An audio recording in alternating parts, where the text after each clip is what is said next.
Hey, Katie. Hey Rhiannon, how's it going?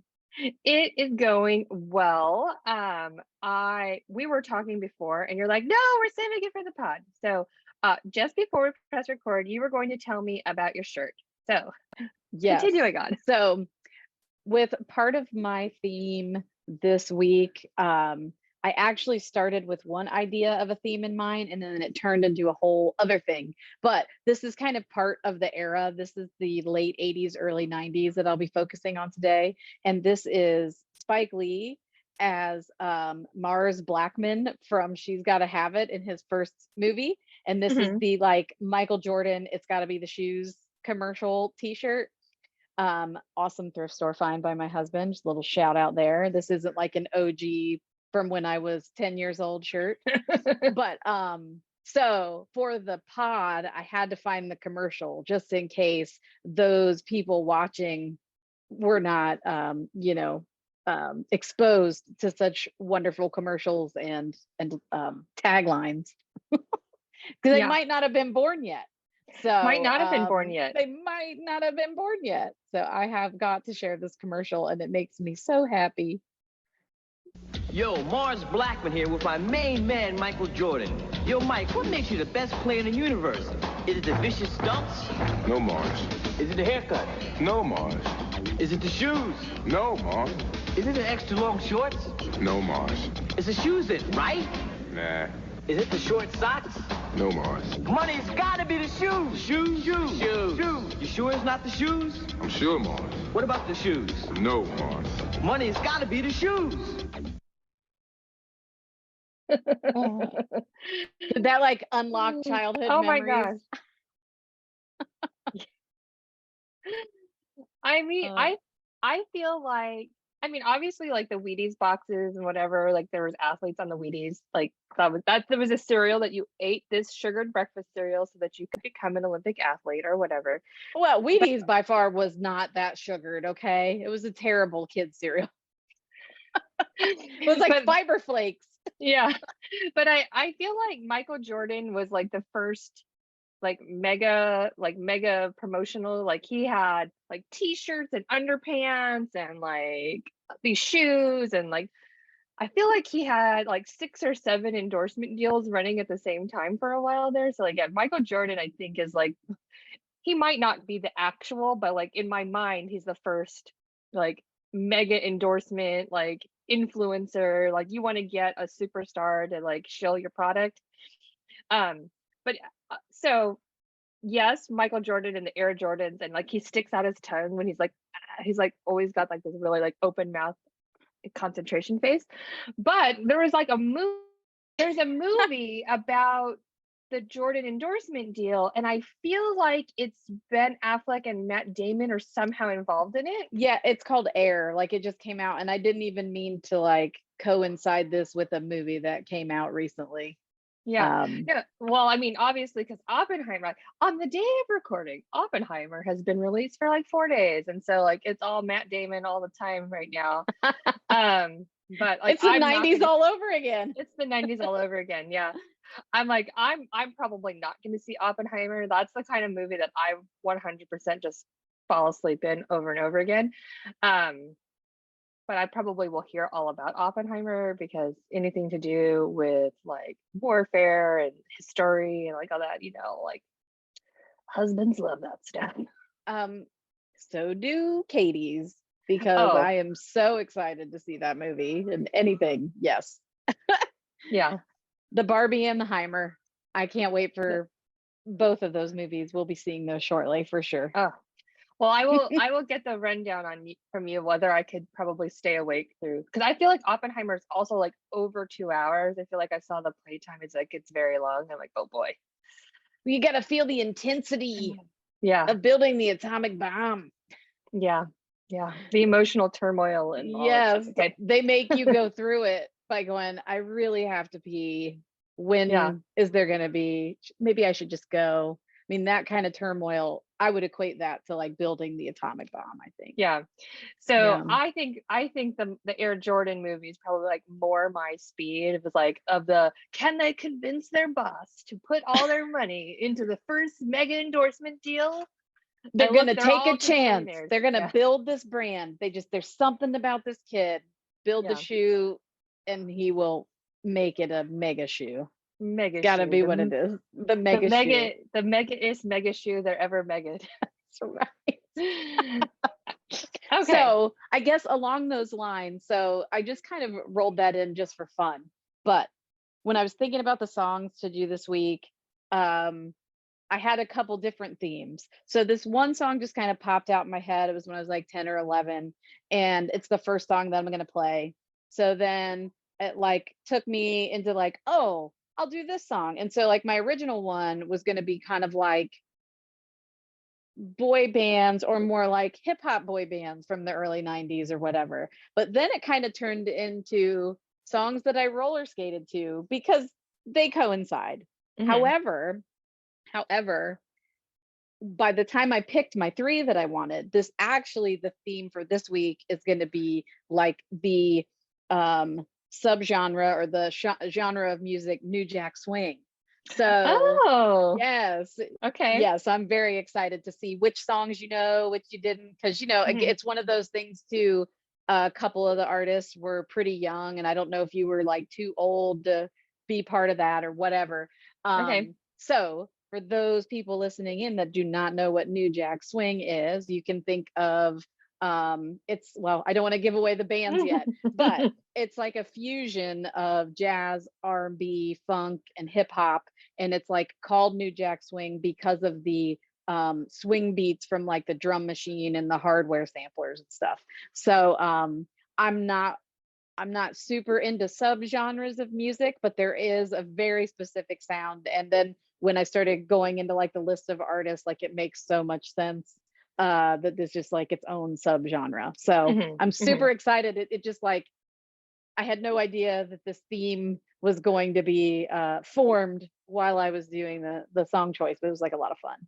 Okay. Anyway, without further ado, here's the first song that I loved as a kid that I roller skated to. That's really where this one came from. So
real mentor.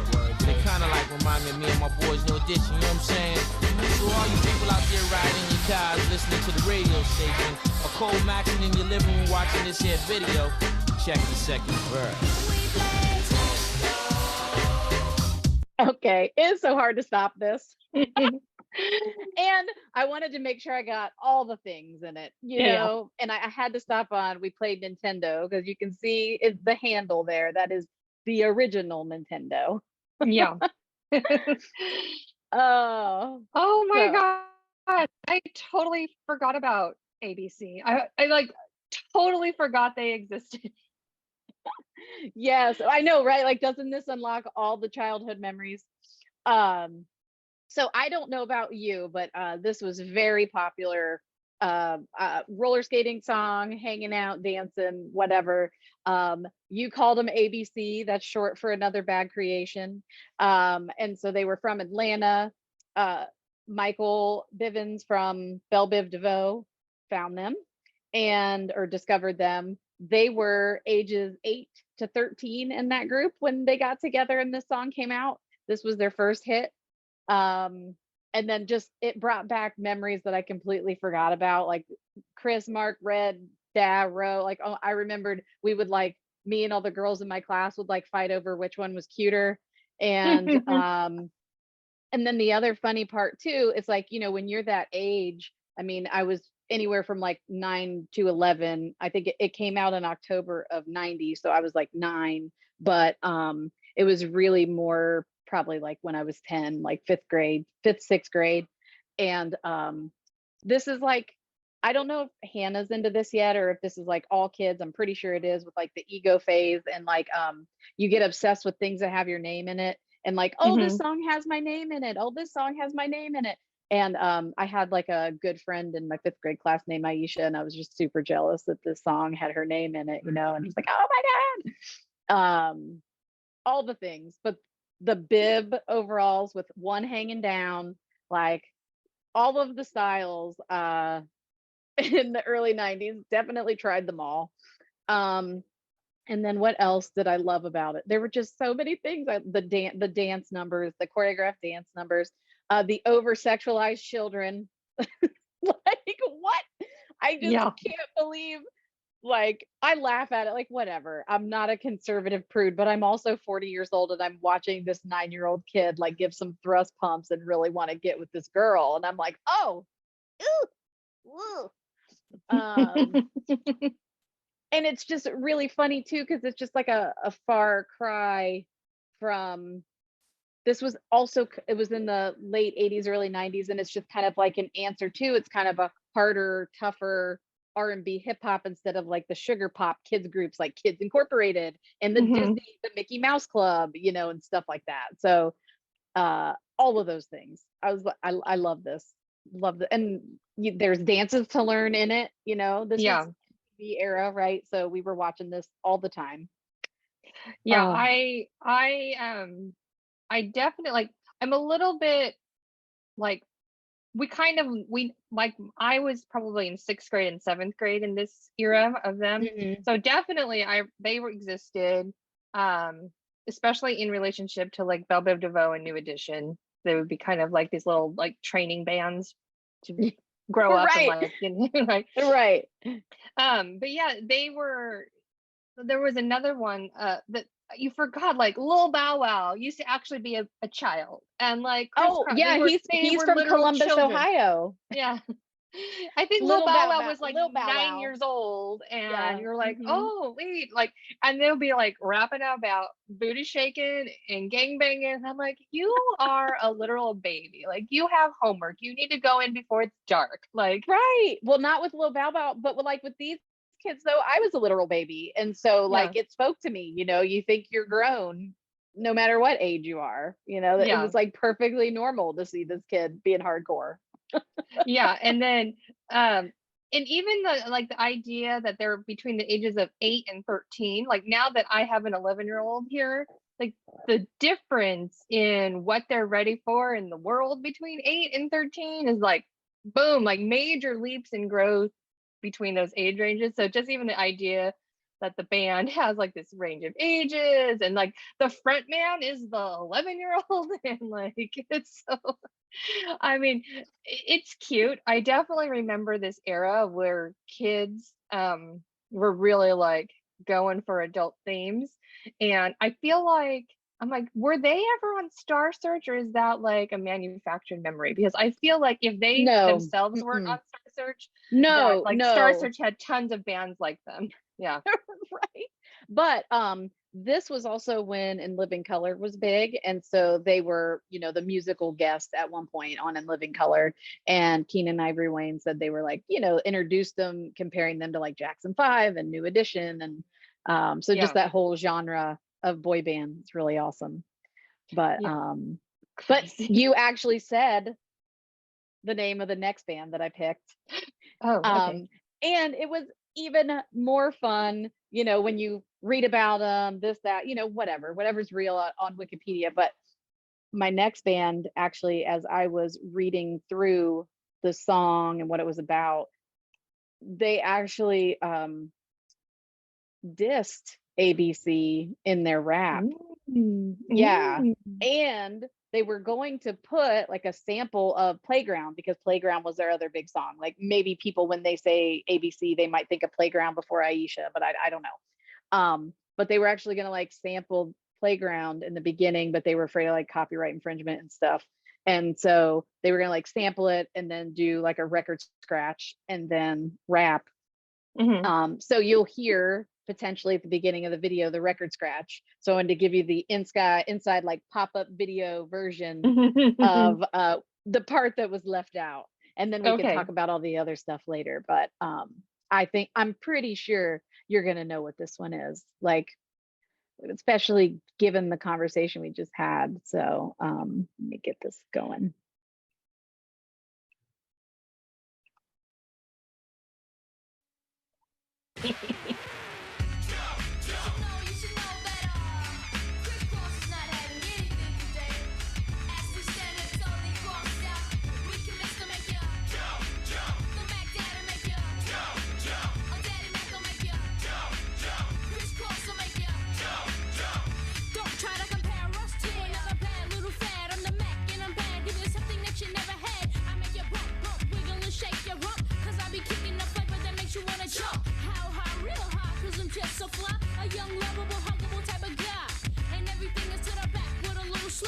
Inside out is wiggin' whack. I come stopping with something pumping to keep you jumping. R&B, rapping, bull crap is what I'm dumping. Ain't nothing soft about crisscross, we all at. So when they ask, do they rock? Say believe it. Jump, jump. The Mac Dad'll make you. Jump, jump. A Daddy Mac will make you. Jump, jump. Crisscross will make you. Jump, jump. Jump, jump. The Mac Dad'll make you. Jump, jump. A Daddy Mac will make you. Jump, jump. Crisscross will make you. Jump, jump. Again,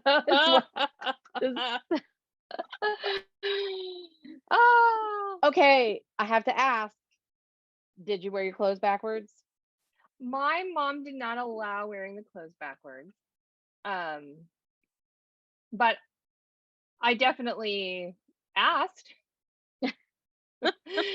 And I was kind of too lazy to like switch once you got to school. I'm like, yep, that's like so much hassle. Like if they like get all naked and like undressed in the bathroom, which is gross. So I'm like, if I whatever orientation my clothes started is how they ended up. And I had PE in like 6th period, so like it wasn't worth switching back after that. Like so obviously this is Crisscross. This song is called Jump. This came out in February 6th of 92. So this was like 2 years, year and a half later than Aisha, but like right after Playground, a little more recently in between. And so I don't know if you noticed, they said another bad little fad instead of another bad creation right at the beginning. Because they're also from Atlanta, but Jermaine Dupri was the one who kind of discovered them and wrote and produced this song. So in case you were not aware, Crisscross was actually Mac Daddy and Daddy Mac. So their real names were Chris Kelly and Chris Smith. They were both named Chris. One was Mac Daddy, one was Daddy Mac. And then they were the youngest hip hop duo to gain success with gold and platinum albums. They were also on In Living Color, of course. And the album, do you remember what the album was called? Totally Crossed Out. And of course it was crossed with a K. Because that is how we do. But it just reminded me, I definitely wore my clothes backwards. That was in the starter jacket era. Had, wore the starter jackets, wore the jerseys. Jerseys and starter jackets were huge back then. So Nike starter jackets, wore my stuff backwards. It was a grand old time. And the real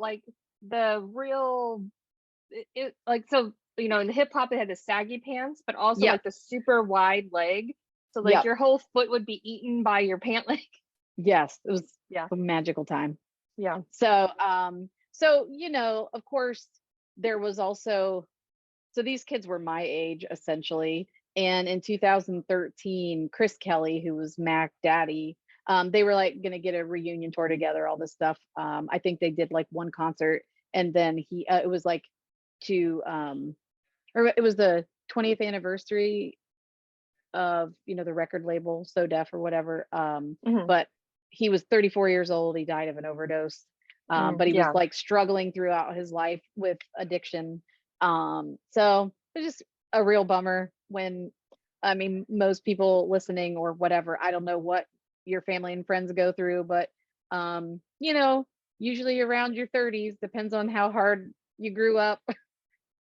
We had people Yeah. dying off way earlier than that, but this may be the first time for that to be happening. So that's kind of a bummer. You never like to hear that or see that, but I remember when it happened because it was like 10 years ago. So Yeah. lame. And then like also you're like, okay, well clearly like they're 11. Are they like some adult should have been like, don't start beef with some other children in like, but they're like just mimicking. It wasn't my theme.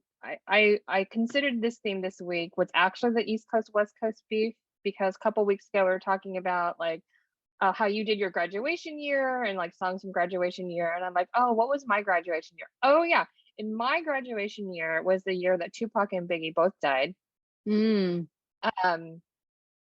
I can't remember which. Biggie died first, I think, because Tupac like literally died. Like he was in the hospital. He got gunned. I think he's the one that got gunned down in Las Vegas. I can't. It's been so Yes. long that I don't remember which one. But he like was in the hospital, and I was getting in the car to drive to go away to college. And by the time I got to college, he had like died from his injuries. So Yeah. like that was how I kicked off my adult life, was with the nationwide mourning over the another casualty of the East Coast West Coast beef. But Right. like at least they were adults, like like these guys like getting into a beef and then like having to nurture a beef, and like I understand like you get into little squabbles with people, but like to make part of what you put out in the world that you're mad at someone, or you think you're better than them, or they're like copping off of you or whatever. I'm like, some adults should have stepped in, but like actually the adults were like feeding the beefs. So like Yeah, that's what there you happened. go. Yeah. Yep. Yeah, it's funny that you mentioned that though, the Tupac and Biggie and all that. I do not know any of the information. I just recently saw that there's like new developments in the case, and somebody had opened up and said he was there or whatever. So for those of They're you like, listening, if you want to go Google and figure it out, I think new evidence has been presented, not a new conspiracy theory. He's not alive somewhere hanging out with Elvis. I remember when he was a hologram at Coachella and everybody just crapped their pants like, oh my God. Oh, so good. Anyway, so yeah, that was my second song, but it was funny, right? Because you have the like Jackson 5 kind of fun, dancey sound, and then you have the like, I'm a hip hop rapper sound. All of them were great for me as a kid. It was so wonderful. Great to roller skate to. And then the next one, not children, but just part of that era and part of the New Jack Swing sound, which is what my theme eventually became. I believe you may know this one as well. These are not songs that are unpopular. These are these aren't the deep cuts. These yes, are right up thank there. you. That's the word. These are the good chance Rhiannon knows these songs. Yeah. Here we go.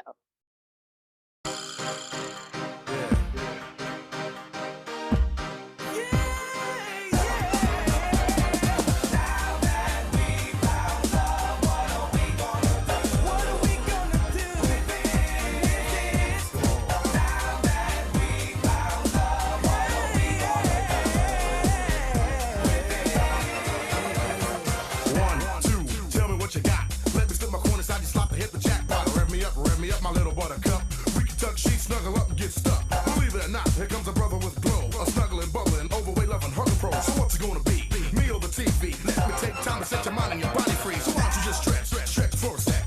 Lay while the problems rock a cop a quick wreck. Shake me, baby, bake me. No need to fake, here I am, come on and take me. Wind your body, baby, move your body. I see you slip sliding, come on and do it, Heidi. I'm not quite sure as to what is going down, but I'm feeling hunky-dory about this thing that I found.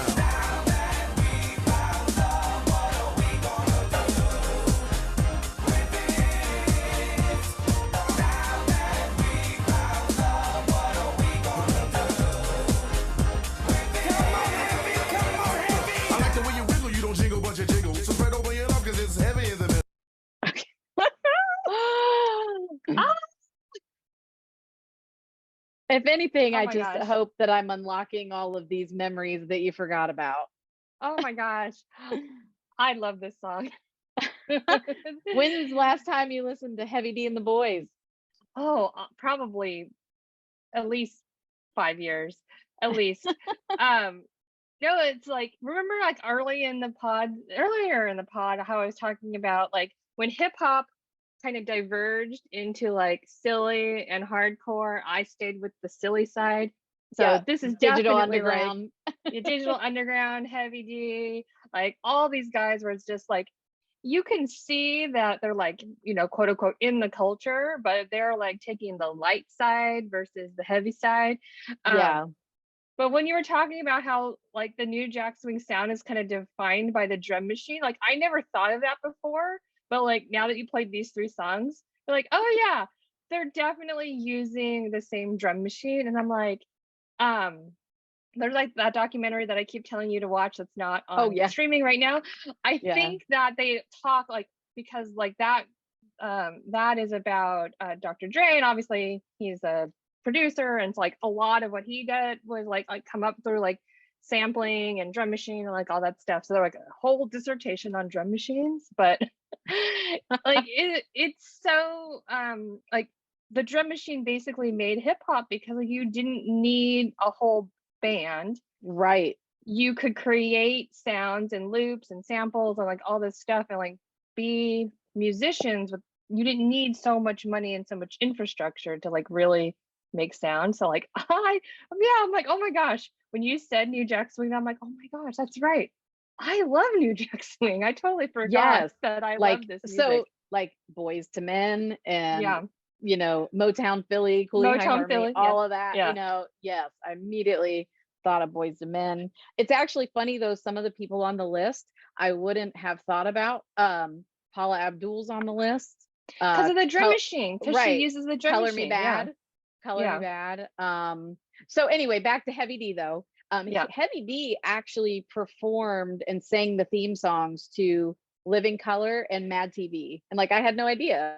Yeah. So I'm sure if I go back and listen, like of course, but I wouldn't have thought that. And so he kind of like his real name was Dwight Arrington Myers. He passed away in 2011 from being Heavy D, essentially. He Yeah. was 44 years old. They originally thought it might have had something to do with like pneumonia, but they realized he had like a pulmonary embolism. He had just come Yeah. back from like a long flight from Wales, Yeah. which is just so unfortunate to be. I mean, 44. Hello.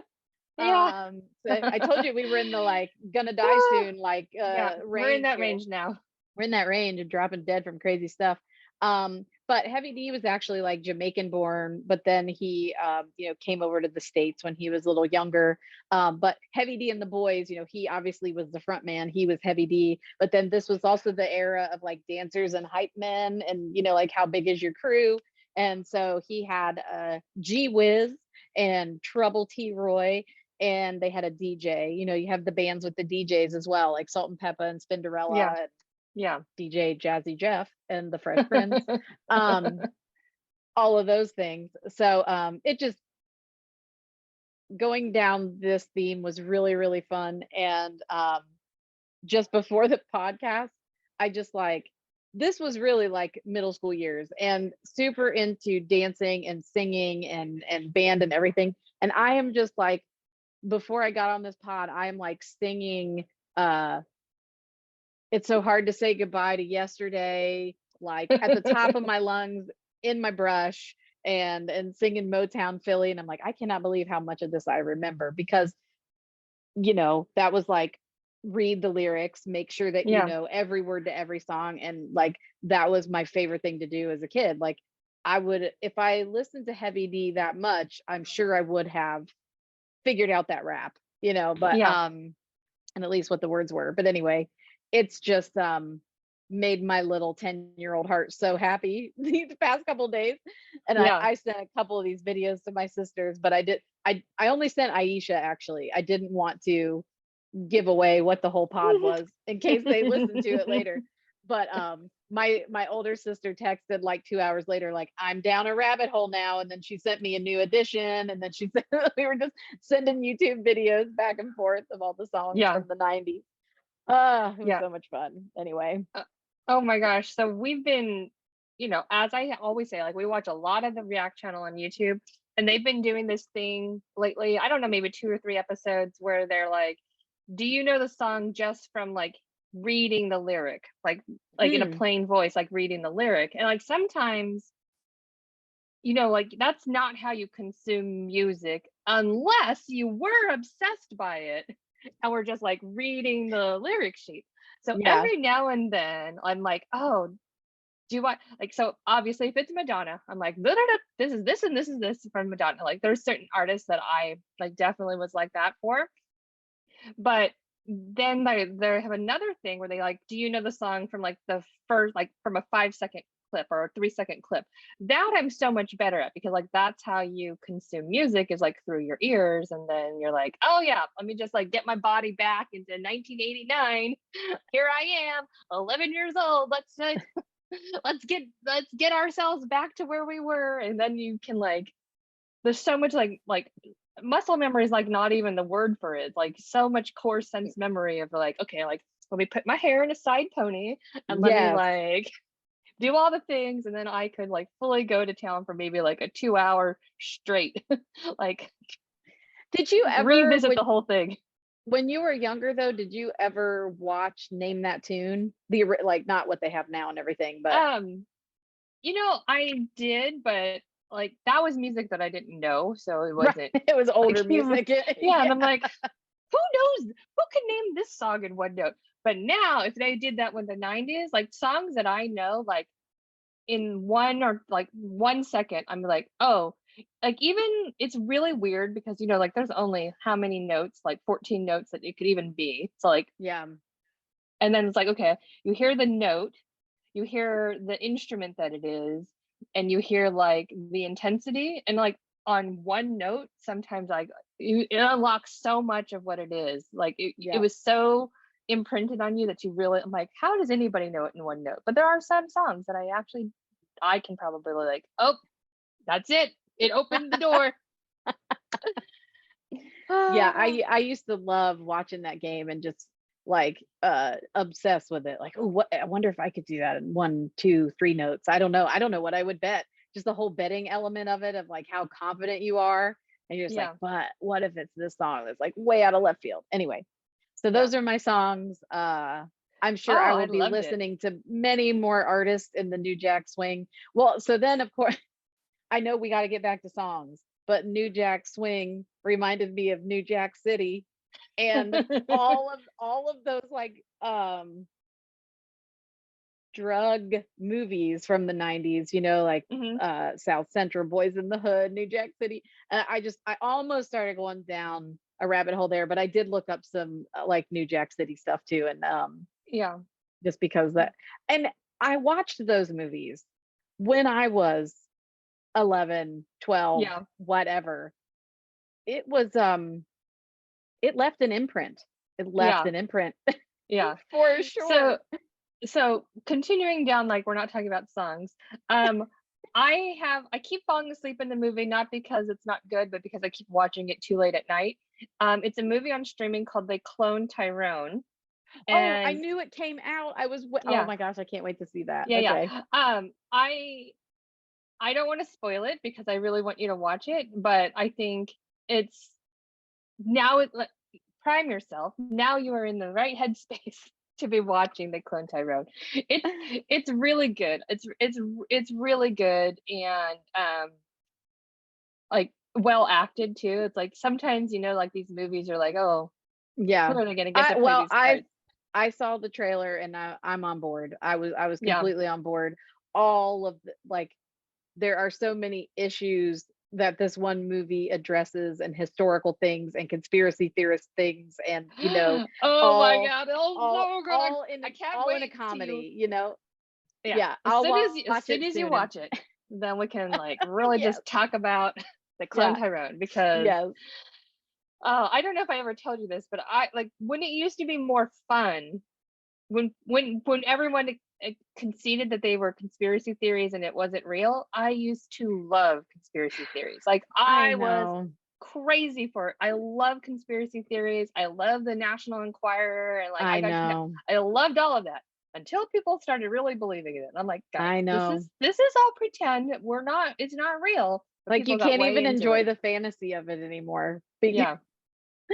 anyway, Yeah, yes. but this movie definitely like taps into that joy. Yep. That's Yeah. great. I'm glad to hear that. Okay. Well, I loved your theme as Well, thanks. usual. Thanks. I hope you love my theme. I can't wait to find out. So I did not choose the theme of the East Coast West Coast beef. But I did want to talk about my senior year in high school and like some other stuff that was like around and in the zeitgeist of that time. So but I think maybe I will come back to there was a secondary theme of the real garbage songs of my senior year. So like these songs are not them, but I as I was looking through the songs, I'm like, oh, that's right. There was some straight up trash. But these are not them. Okay, so here That's good. I'll just start with sharing a song that's not garbage. Well, this joke will make more sense in two songs.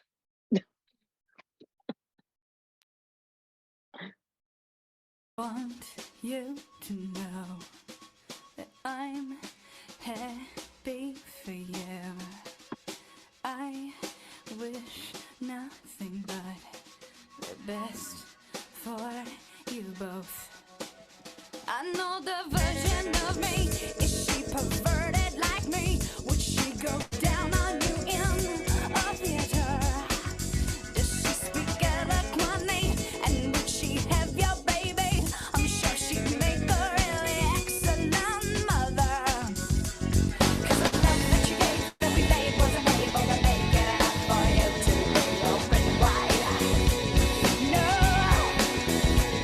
And every time you speak her name, does she know how you told me to talk to her till you died?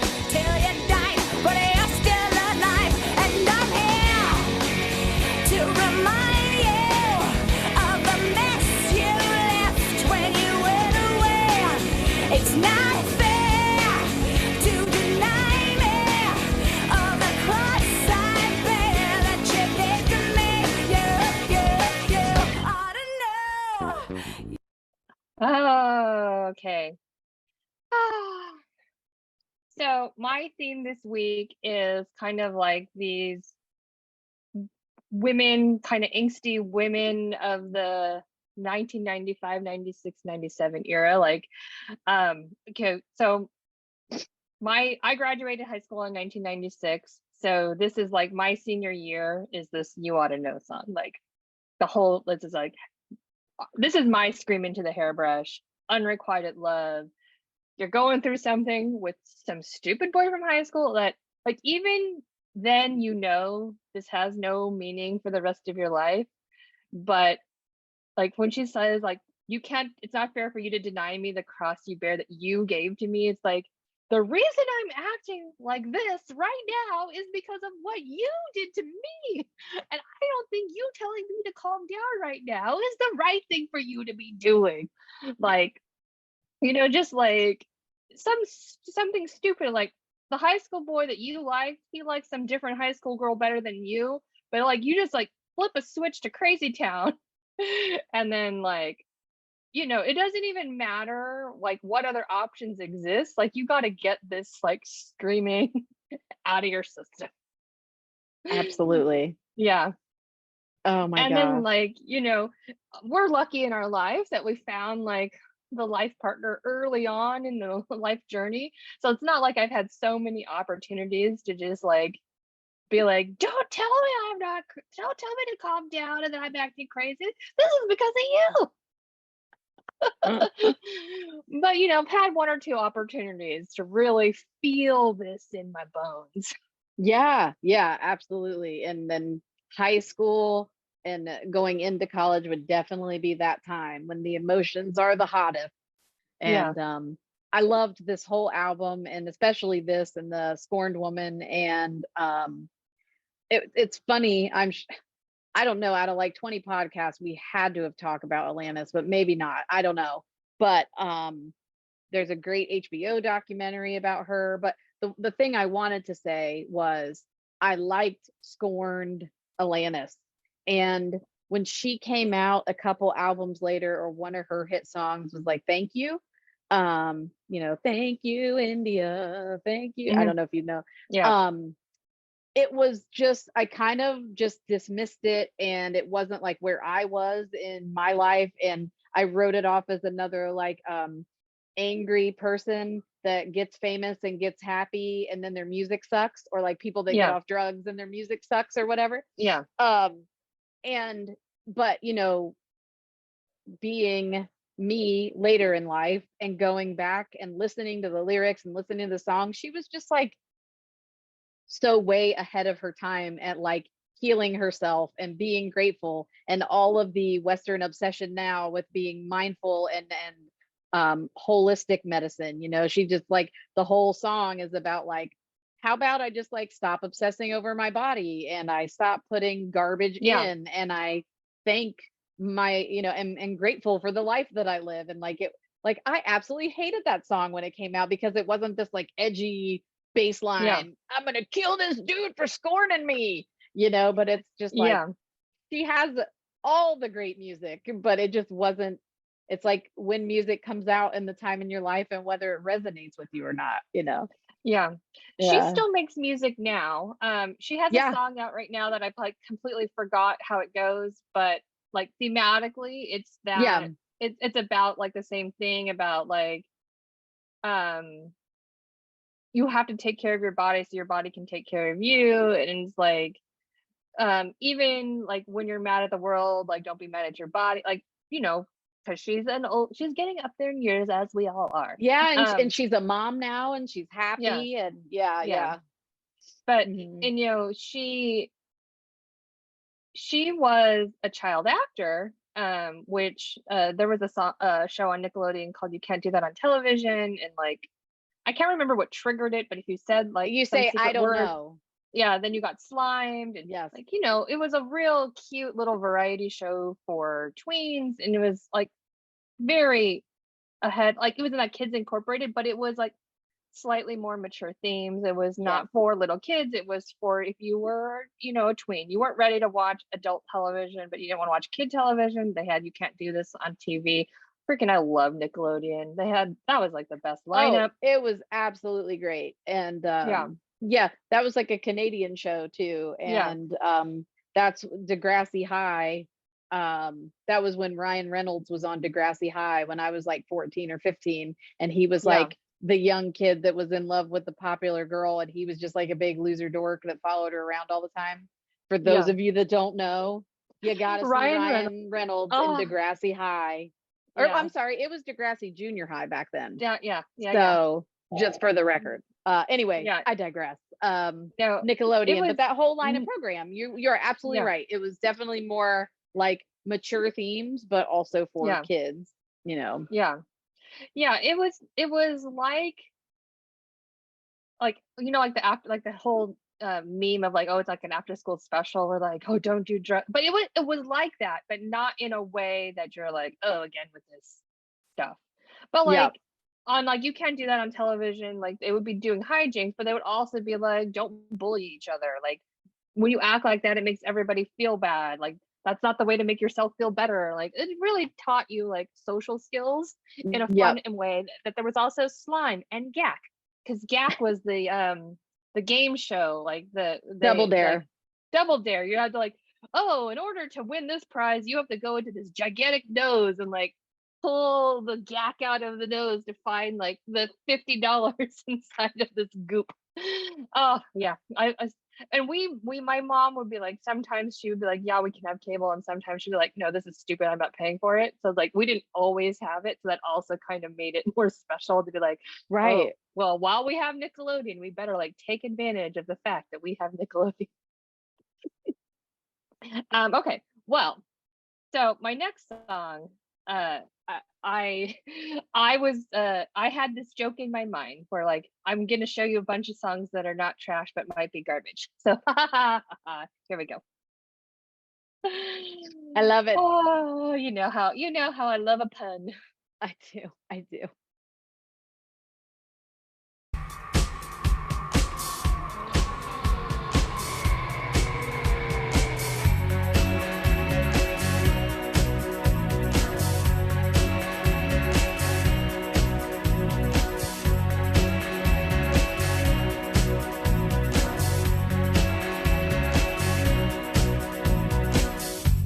Pretend you're high. Pretend you're bored.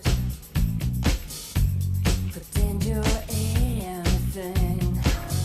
Just to be adored. And what you need is what you get. Don't believe in fear. Don't believe in faith. Don't believe in anything that you can't break. You stupid girl. You stupid girl. All you had, you wasted. All you had, you wasted. Okay. So I don't know what was going on with us young girls in the 90s, but you can tell by like what music blew up, we were going through something. Like because Yeah. like this song's like about like being fake to get people to like you and wasting the thing that you actually had that made you special by pretending to be something that you weren't. And I'm like, these songs, I mean, I feel like it's like maybe stupid, but like these songs are like so influential in your life to be like, oh, don't do that. Don't be like the girl who pretends to be something so that people will like her, because you're like the thing that is you, you're losing, and that's what you're gonna want in the future. You stupid Yeah. girl. And like, I love a good, screw you to the patriarchy song. So I'm all about this. But yeah, I like Garbage is one of those bands that I remember I like, and then I forget I like it for a long time, and then I remember I like them. But it's just sometimes you just like really need to hear these songs that have like the same kind of emotional angst that you have, where like I do want people to like me, but what am I willing to do to get that? Like, how much do I want that external validation versus how much do I want to have like the internal validation, which is like kind of the same things of Alanis Morissette's career of like, yeah, like especially like that You Ought to Know, like the whole Jagged Little Pill album, I feel like is about external validation, where she like really wanted those people to see who she was and like really recognize her for herself. But then as like we just said, like it's 25 years later, like now that her music is much more about like finding the center in yourself and being happy with who you are. Like, yes, the world is still straight trash, but how you react to it, where you get your validation, where you get your sense of self is like so much more mature, because obviously she's a grown adult lady now. But I don't know. I felt like these two songs really went well together too, describing Oh like yeah. how your blood boiled and like just like you're on the verge of tears every moment of your life between like this is such a hard time to be a person, and there's like so much social pressure because everyone else is also going through it at the same time, and like God, it must suck to be 16 so bad. So how do you feel about the lovely Garbage? I enjoy Garbage. It wasn't, I love her style, I love the sound, but it wasn't a band that I listened to on repeat. And so it's one of those that there were people that I knew that really loved Garbage, and then people that had just never heard of them or anything. I just and it was kind of like the background of my life. Alanis was my girl for sure. And I Yeah. liked Stupid Girl, but Garbage is one of those bands where I listen to their song and I know like a line of the song and then I'm like Yeah. stupid girl. You know, like, oh yeah, I know this song. It's my favorite. And I'm like, Yeah. you know, that's pretty much how I feel about Garbage. Yeah. I mean, I feel like are they kind of suffered from not being the Cranberries. You know Yeah, what I mean? it Yeah. was like a kind of a saturation at the time. Yeah. And you just Yeah. kind of had to pick which direction you were going. Yeah. And I feel like, especially us being that age, you know, that egocentric, you build your identity over like 6 core elements, and you're like, well, I'm going to be a girl who's into this. On TikTok right now, there's all these little like, figure out which Barbie you are. Are you a Barbie? Are you a Oh, Bratz? Are you a Monster High? So like, you see all these little things, and it's like, it's so funny because now that we are ladies of a more mature age, that, you know, when you're in your 40s, you know, your identity is not based on like, what style of bangs do you have, and like what is your room, what posters do you have on your room, like. But when you're 15, it really is like, it really is everything. Your identity kind of like is circling like 4 little items. And like, well, if I let you know, Cranberries in, then I don't have room for Garbage.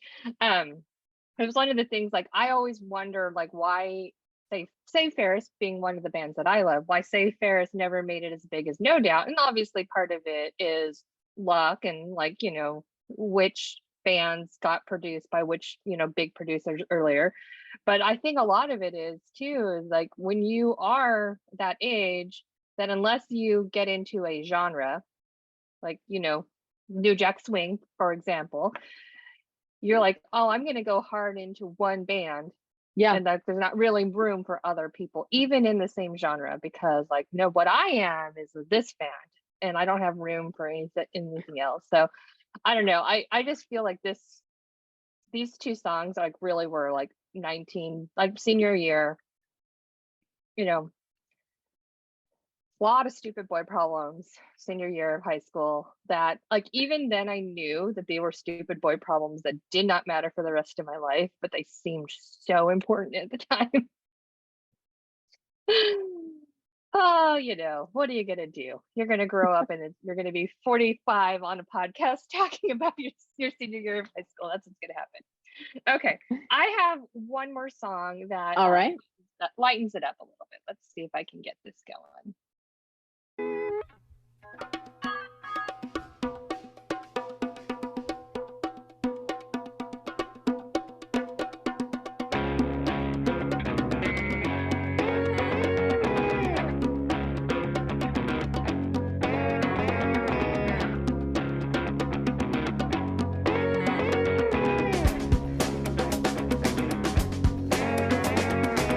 I hitched a ride with a vending machine repairman.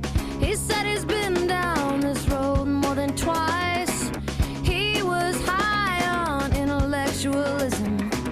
I've never been there, but the brochure looks nice.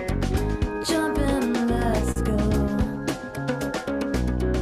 Lay back, enjoy the show.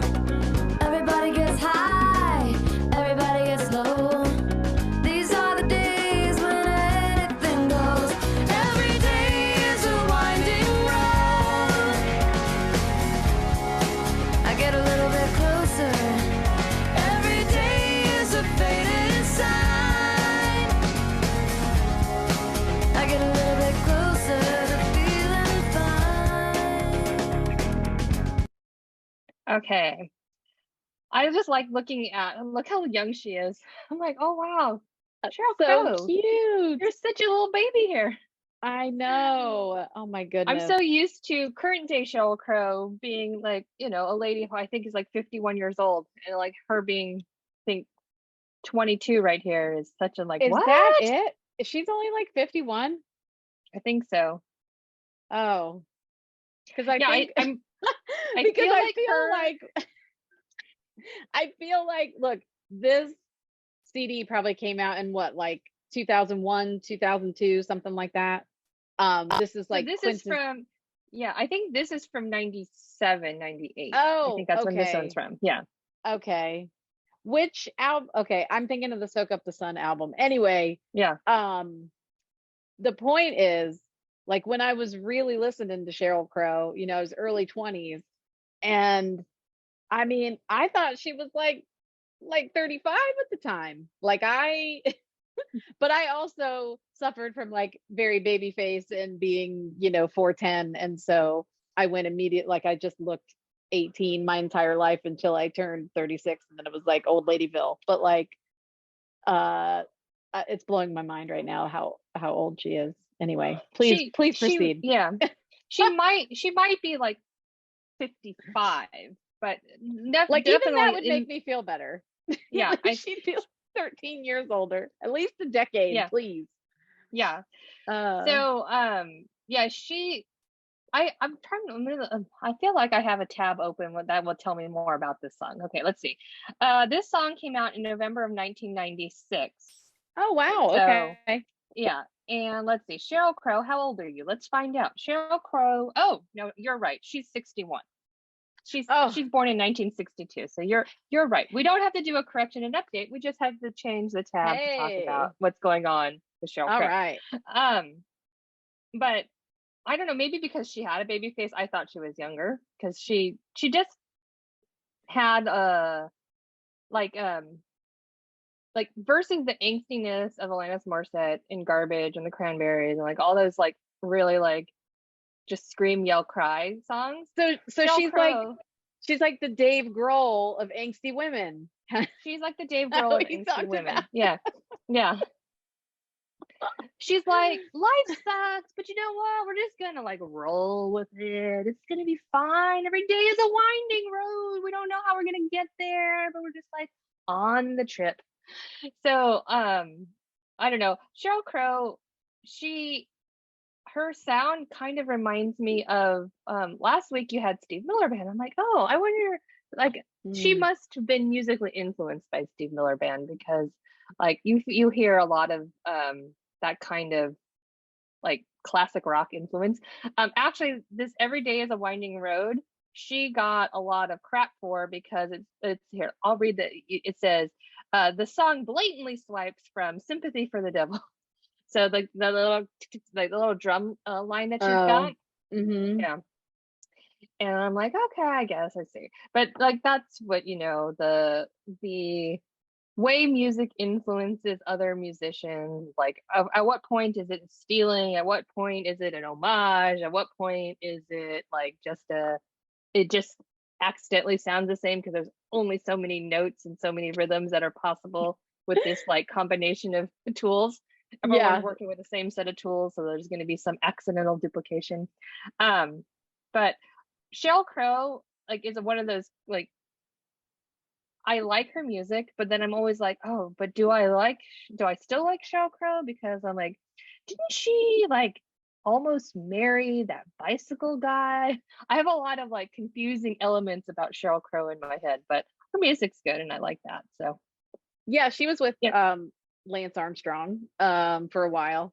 And then yeah, but I like her lyrics, of course. I'm a lyrics person. And even like the Every Day is a Winding Road, there's some lyric in there about somebody naming their daughter Easter, but she was born on a Tuesday night. It just like yeah, that stuff cracks me up.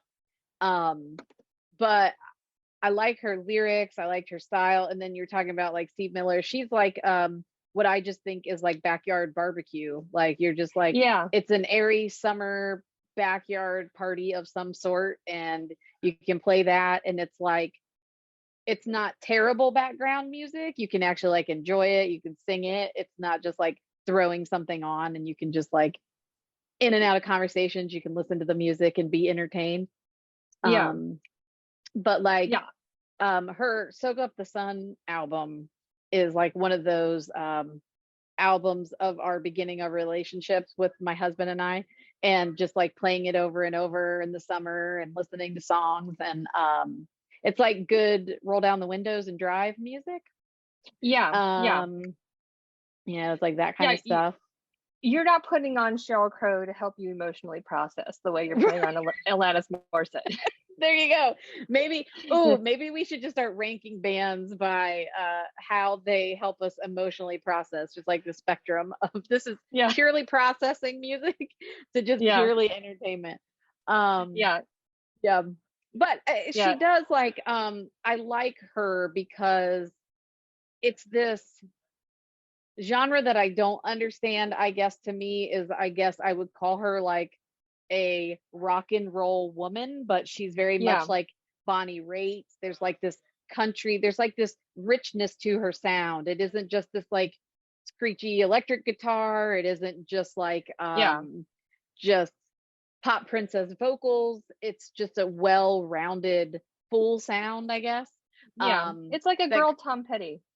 yeah, essentially. Yeah, Yeah. yeah. Not as talented. And We won't put Sheryl Crow in there with Tom Petty, but like that's the same pretty kind of close, like, pretty close. yeah, Yeah, she's yeah.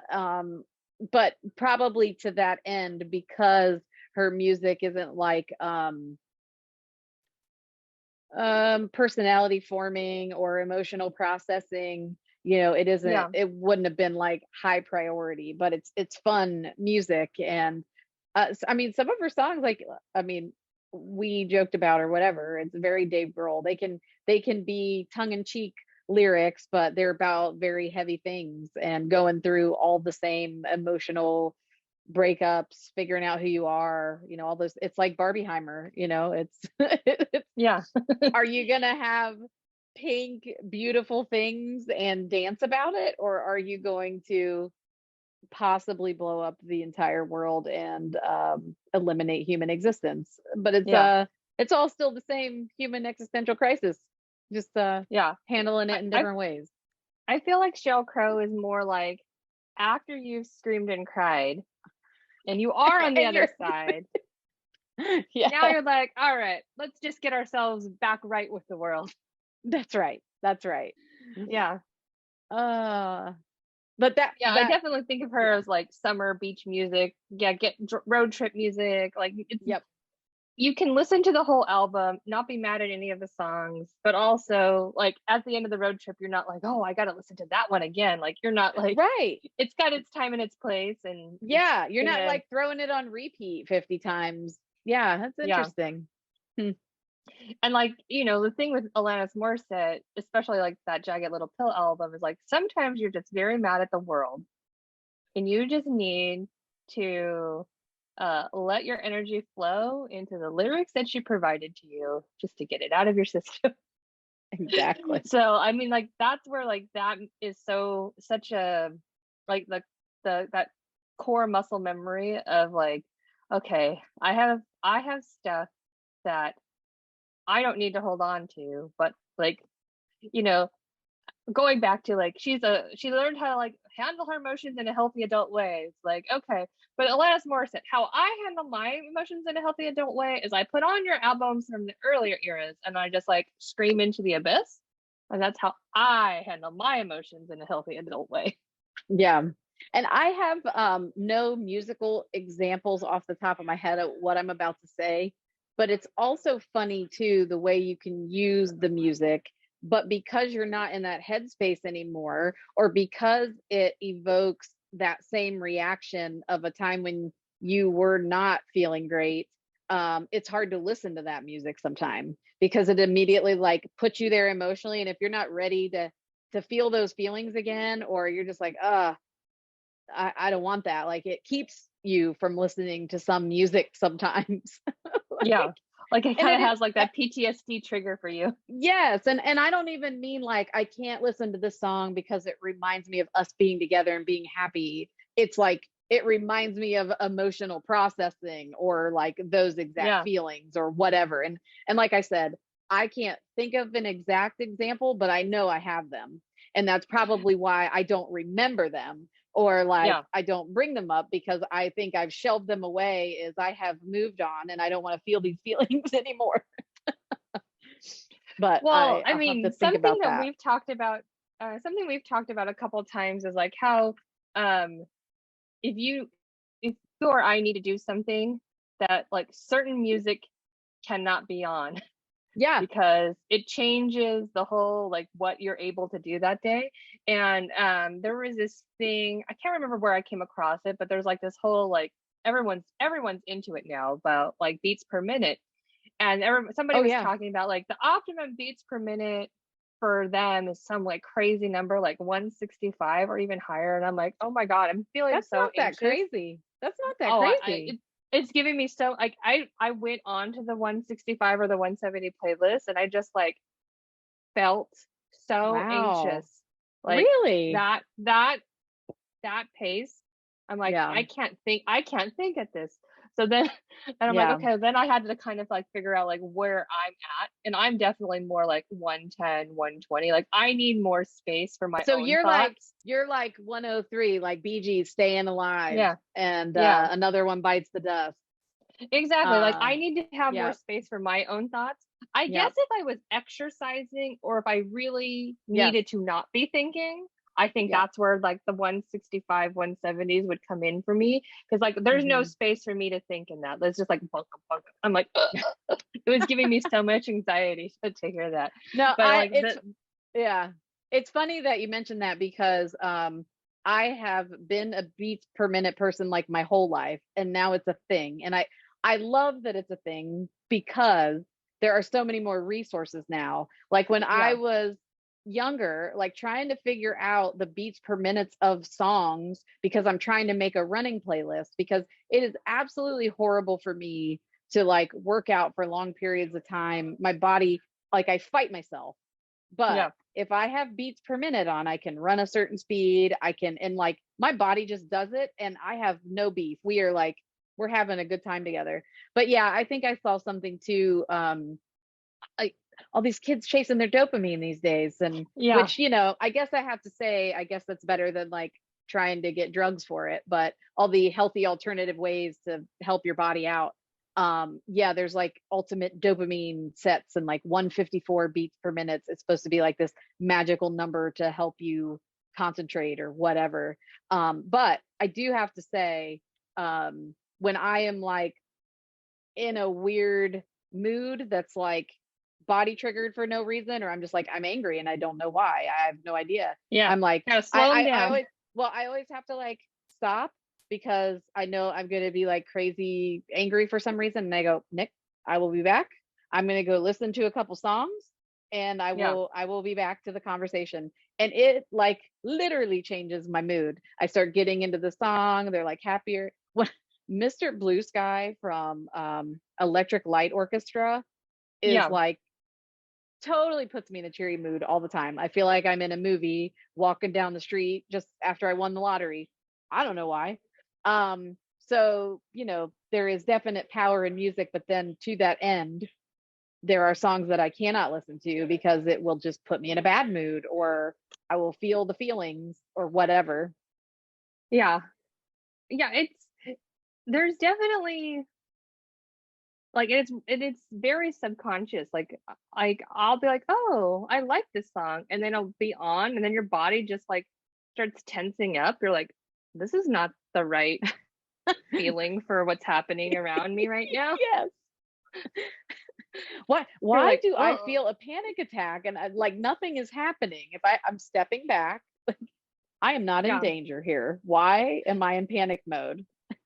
I'm wondering if like that's part of why I like to like when I'm driving. My mom does not listen to the radio when she drives, and so I haven't lived with my mom in a long time. I definitely have been driving by myself for so long. I should be able to Hmm. change this, but I really only listen to the music when Hannah's in the car, which means like my car playlists are all her music. But I feel like the music is like I think too mentally connected to it. Like I start thinking about what it's talking about instead of what I'm thinking about, and then I'm like not paying Yeah. attention to what I need to pay attention to. But it Hmm. only happens when I'm driving, and I'm like, is it because I didn't really like train my brain to have music on when I was driving? Hmm. But like when I'm working, I will. So another trend that I picked up from TikTok is that there's all these playlists of like coffee shop music, because like coffee shop music is just kind of like the wallpaper. So it's better Yeah. than white noise. I used to only play white noise. Like it's so crazy. Like you and your daily playlist, like what you're listening to day by day based on what you need to get accomplished or whatever. And I'm like, oh, well, today I'm just gonna listen to water sounds, and today I'm gonna listen to whales breathing, and like that's where like you and your 154 beats per minute, and me and my like 7, it's like Gregorian chant, whales breathing, like the sound of a waterfall. For But what I it's started worth, listening I to do. lo-fi coffee shop music too. Yes, I do have those playlists as well, like lo-fi coffee shop music as well. But Yeah. it's funny though. It's nice to know and to be conscious of it, because you have so much more control over your brain. So when I get up in the morning and I'm like, what do I want to do today? I literally think about, what do I want to listen to? There's only so much time in your day where you control the input of what goes Yeah. in your ears. It's not when your spouse and your kids are awake. It's not when you're at work, and for me, it's when I first get up in the morning, I get to control what goes in my ear holes. And Yeah. so I know it'll like set the tone for the day. And so it's either, do I want to listen to a book? I don't feel like listening to somebody talking to me right now. Sounds like it's going to be music with no words today. Is it going to be Yeah. upbeat, or am I going to stay in the brunchy coffee mode, or do I need to pick myself up? It's really funny. I do that every morning. I just think, because it seriously affects me and how I set the tone for the day. If I play the wrong things, Yeah. it does not go well. It does not Yeah. go well. Like sometimes Yeah. I'll have a dream, and not that you remember the music of the dream, but know that it was like it put you in the wrong mood. Yes, And then you're like, oh no, how can I fix this? How can I fix this? exactly. Now, not to Uh, say that playlists are the be all end all, but it is a very strong tool in my toolbox, that is for sure. yeah. When it is arbitrary feelings that do not seem logical. But it's even like as we get older, there's all these like optimize your, so like there's this whole thing besides the beats per minute thing. Everybody's really into this thing called the 5 a.m. club, and I'm like, Oh, look, no, I'm good. it's not it's 5 a.m. has nothing on it. It's what you just said. You need to Yep. have 30 minutes that belong only to you. Yes. So most people find it easiest to have that 30 minutes that belong only to them before the day kicks off. But it Right. doesn't have to be at 5 a.m. Like there's nothing Exactly. magical about 5 a.m. The magic is having 30 minutes where it's just you setting the intention for what you want to have happen, putting yourself in the right brain space. Like everybody's like, do your meditation. I'm like, 2 thumbs down on meditation. I am anti-meditation. Yeah, it doesn't have to be meditation at all. Yeah. But yeah, just like I like when I wake up like an hour before the rest of the family. So I can like right the ship. I like go around and make the piles, like the blobs into piles. I get the ship like righted, and then like I exercise. Like that's my little system. But I'm like, maybe I should add a little bit of 5-minute playlist to really like set yourself up.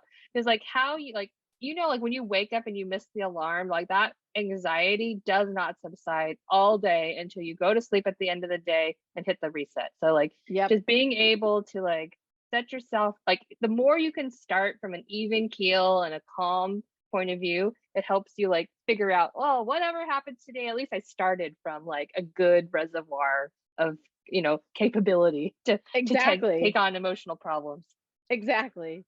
Or, giving yourself that time. If you didn't get to do it in the morning, there's okay, what about afternoon? Like give yourself the 5-minute. I actually have a playlist that's like the fun 15, but I mean it's like 2 hours long now, but it was essentially like fun music. This is like booty shaking stuff. This is just dumb stuff that I wouldn't call the best music ever made, but it is just like now I'm going to give an example, but Taylor's kind of awesome, but Shake It Off, Yeah.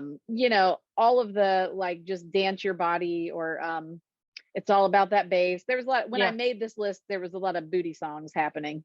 But you just add to it. I love Owl City Fireflies. That makes me so happy. So yeah, just whatever songs totally make me happy are on that list. And I'll just go, you know what? It's time to play a little bit of that. Reset the day, no matter what Yeah. time of day it is, And But I mean, especially like for working at home, like to turn off, like I guess like shake it off is like, okay, that's been 7 hours of back-to-back meetings, and I am yeah, turning that off. And exactly. then, I mean, because the office is just right there. You could go right back and deal with it more, but I'm not. I'm putting on my at-home personality now. Yes, exactly. You have to have those things in your life to feel more in control about it and to Yeah. keep your emotions in check. But anyway, Well, music does that for me. our viewers are getting a real bonus on this week's episode. A We are whole being brain hacking, much too much much about too music much right on now. brain hacking right now. Exactly. Okay, well, I am glad that it's a thing now yeah, because I've been doing it my entire life without the words to talk about it, without the proper resources, and it makes it so much more fun now. yeah. So. And now there's like other people doing it, so like you can like jump onto their playlist and see what they have that you don't have. Yes. Yeah. Yes. And you don't feel like the weirdo that has to do these things, that it's you have a sense of community of people that do it. So Yeah. anyway. Okay. Well, that's it for me today. Me too. I'm probably Okay. gonna go listen to some more New Jack Swing when we get off of here. Okay. Well, I'm gonna stop recording and we'll talk to you next time. See ya. See ya.